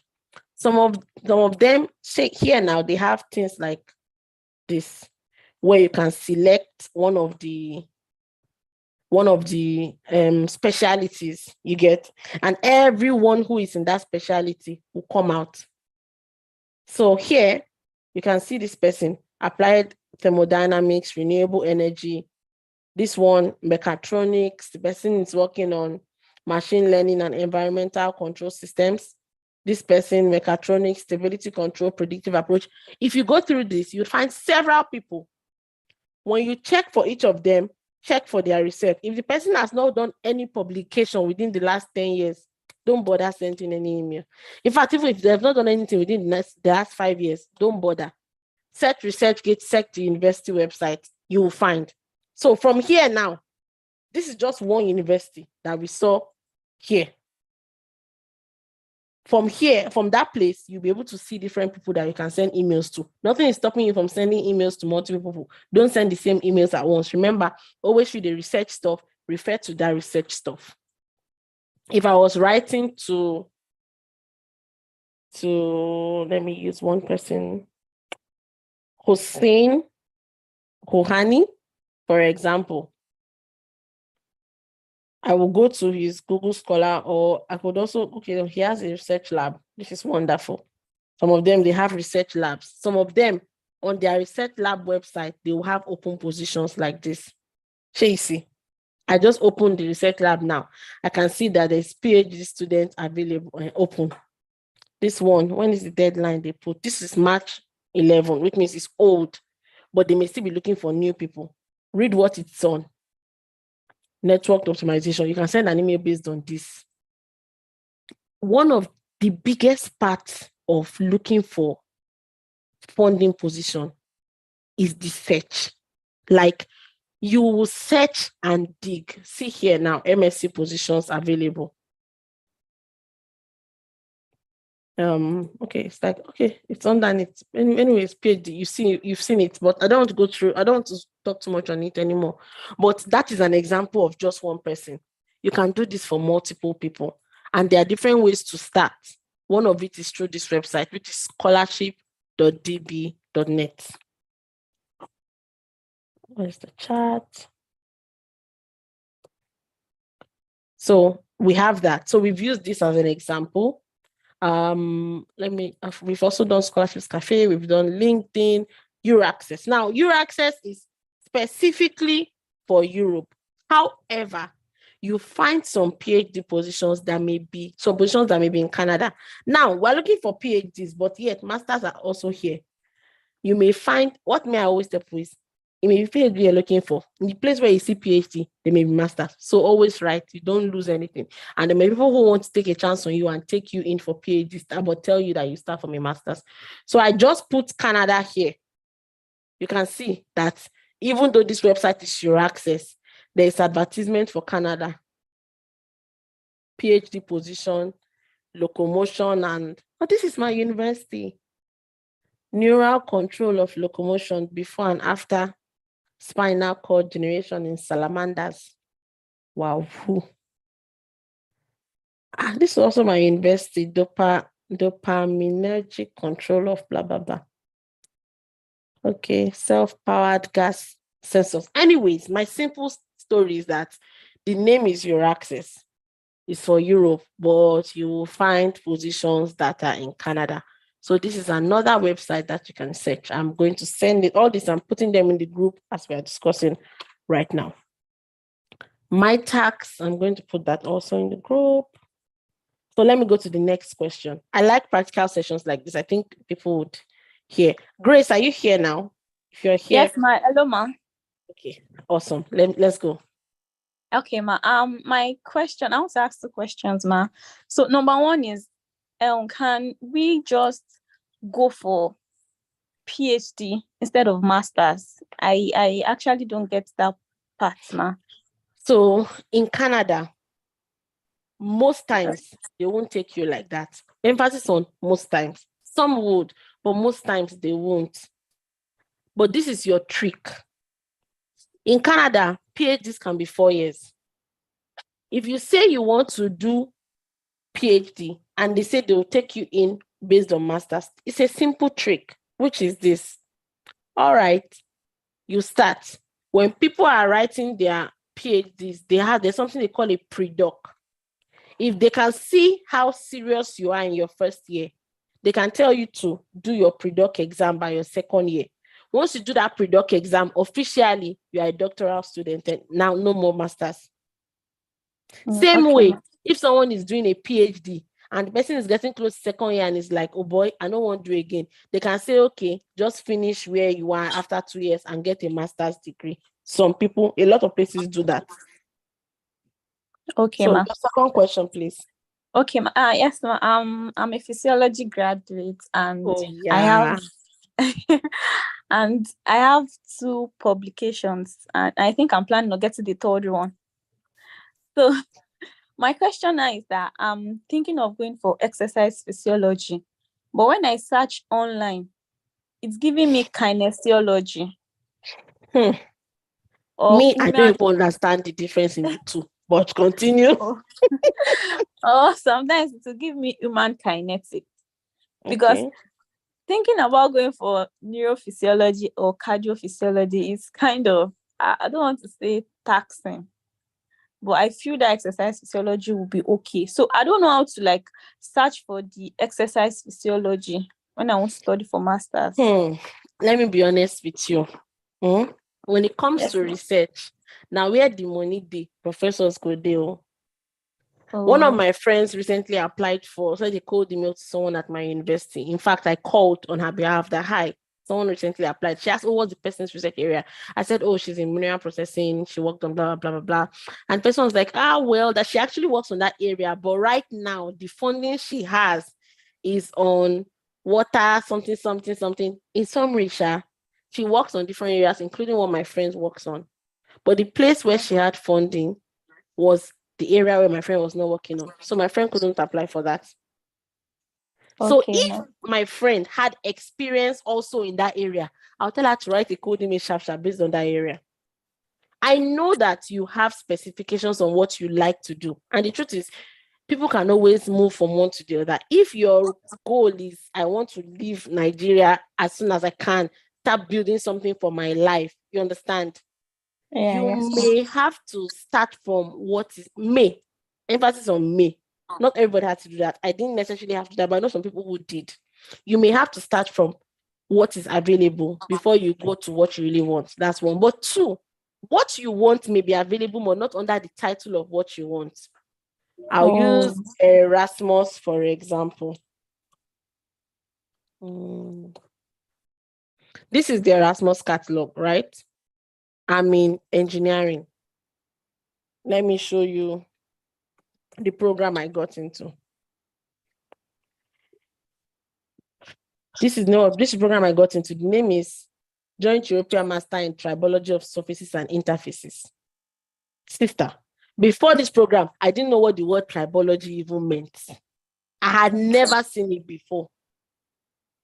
But when you now click and you now read, okay, I think I've taken a lot of time, Sha. Let me round up quickly. That's why I like Q&A sessions. It's always deep. So when you go to the program, that's when you realize that tribology is science of something motion.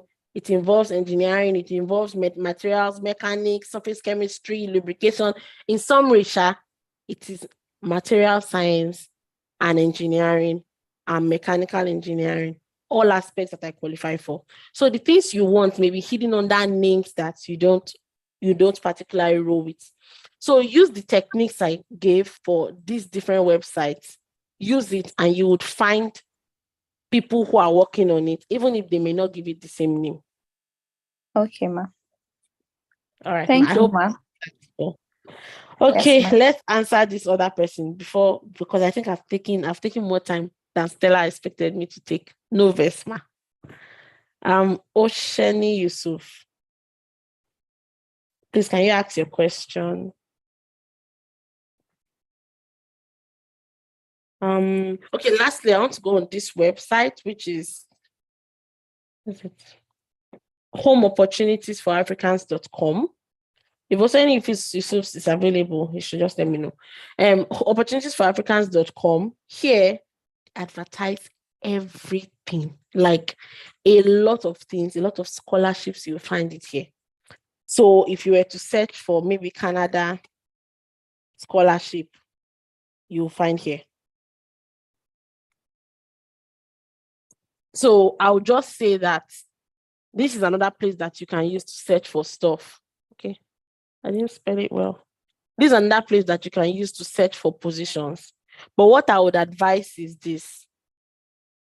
Every time you're searching, search carefully, search every day. Then I was always coming to websites and searching for stuff every single day. Use tools like Google Doc. On Google Doc, wherever you are, anywhere you are in the world, any day, you can write something here. So if you are searching, if you're in the bus, you can write the name of one program. If there's any special thing that you think you don't have, you write the name quickly. If there's something you think you need to get, write the name quickly. In building your strategy, you need tools that can help you to do things on the go. Google Doc is one of those. On LinkedIn, you would find an organization called iScholar. I look for information everywhere, and everywhere I see it, I use. You can check iScholar Initiative. They also have a lot of tools when it comes to helping people to travel. They have a lot of tools that you can easily access online. So use it. Before you go and pay someone money for coaching, if you don't have money, use it. People have paid for coaching. I don't think it's wrong. You understand? But if you don't have, these are places, these are tools. They have documents. They have different things that you can use and take advantage of. So with that, I think I am going to end here on my presentation, and I really hope that you guys learned something. I really hope that this was beneficial to you. I hope that everything that was said here made sense, and I hope it's going to help you in future. So thank you so much for listening. Stella here. Yes, okay. Thank you so much. Please, everyone, can we say a very big thank you to our speaker? I mean, if you've learned something and you've learned so many tricks that you didn't even know, please say thank you in the comment section. Thank you so much, Seunnla. Thank you so much. I'm sure that everyone here has learned one or two things that they didn't know before. I personally have learned a lot. I still see two people raising their hands, and I'm assuming they want to ask questions, or maybe they forgot to lower their hands after they answered their questions. So Grace, please, you have the stage. Do you have a question? Okay. Oseni Yusuf, do you have a question? All right. I'm guessing that they probably just forgot to put down their hands. So thank you so much. In the absence of any other question, we will call it a night. Before we go, I'd like to first of all thank our two amazing speakers, Mrs. Ngozi Edum and Ms. Seunnla Adelusi. Thank you so much. Hello, Stella. Ma? Oseni Yusuf said he has been muted. Can you unmute him? Oh, okay. Let me see. Okay, Seunnla, I think you have to unmute him. Yeah, I clicked on ask to unmute, but it's not. I'm clicking on ask to unmute. It's not unmuting. Okay. How about you just write what you want to ask in the comment section? I think we have maybe 5 more minutes. Yeah, I'm clicking on ask to unmute, but it's not working. Okay, so while he's still figuring maybe out how to. Okay, I think he's unmuted now. He's still on mute. I can see he's on mute. Okay.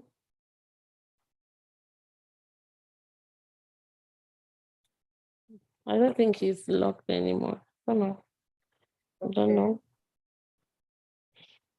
Yeah.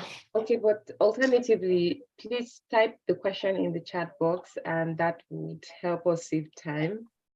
So I want to say a big thank you to our two amazing speakers, Mrs. Ngozi Edum and Ms. Seunnla Adelusi. Thank you so much. The amount of information and the wealth of knowledge you've received this evening is amazing, and we cannot thank you enough. Imagine things that people usually maybe charge money for, and you gave it to us for free. Thank you so much. And you can see even from the chat, you can see a lot of people saying thank you, which means that we really learned a lot. Okay, so Oseni Yusuf asked, what is the easiest region? What is the easiest region that studies global health communication in terms of PhD internship opportunities? I'm not sure if this is what he was trying to say. But do you Yeah, get the even me, question, I'm a Shola? bit confused because he said PhD and then he said internship. Does it mean doing an internship while doing a PhD? Or he just, anyways, when it comes to, I don't think there's a specific region. What matters is the universities and whether they focus a lot more on health related stuff. I think McGill University, for example, does a lot of things on health. Whereas I don't know how much a university like Concordia does the same thing. So if you're looking for something on global health, whether it's global health communications or a specific area in global health, just look for any school that has global health. When you look for a school that has global health, you can search within those places. So recently, someone got something on global health and she got McGill University at McGill University, McGill scholarship, McBain scholarship at McGill University. And I think she's in global health. So search it and you would find. I wouldn't specify on, I wouldn't say it focuses on any region. I wouldn't. If I say that, I don't think I'll be making an informed opinion. Okay, thank you. Thank you so much, Shola. So if you have any further questions, please drop them in the group chat. All the resources as well as links to previous videos will be dropped on the YouTube channel. So do well to check your mails. You will get all the resources as well as the slides that each of the speakers have used. Thank you all so much for joining today's session. And we look forward to much more better sessions in future. Good night, everyone.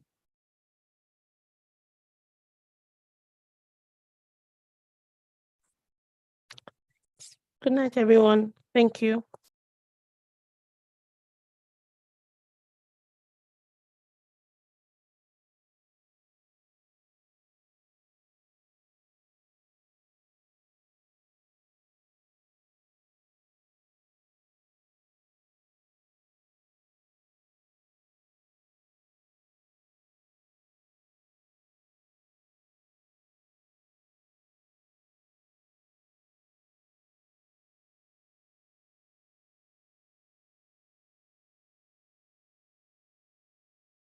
Shana, please, can you give me host right so that I can end the YouTube recording?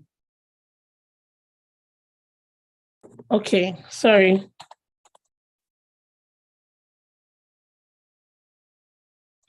I don't know how to do that. So just click on the three Your dots name? yes, Do on I my just go name. to your name?